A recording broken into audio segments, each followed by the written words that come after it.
This is rose moss and this is our balcony garden. We have collected and created different types of rose moss. For getting successful, we killed our time, wasted our money and energy. In our lab, we are trying for 3 years to cross one color with another for a new shade with some tricks and method.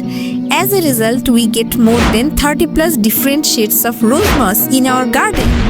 In this video, we will show you the trick how you can mix one color to another and make your garden with multiple color of rose moss in just 7 days. Yes, it can be done in several ways, but each method has different feasibility, speed and success rate.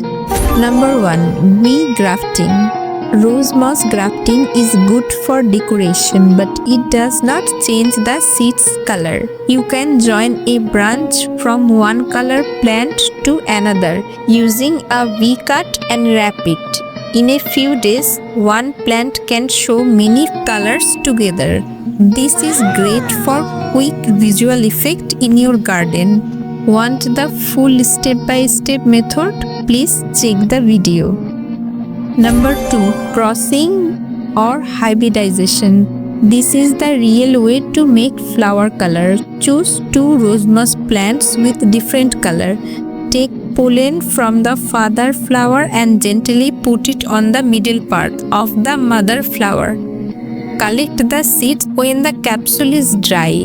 The new plants can have unique shades, stripes or mixed color.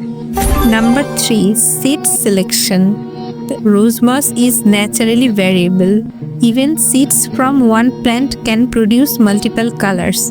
So mass selection is the key. Number 4. Stress-induced color change. You can change flower shade by giving the plant a little stress.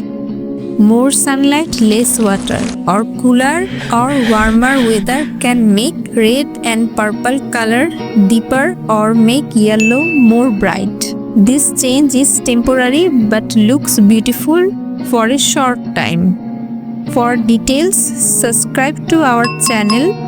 We will show each of these 4 experiments in our next video.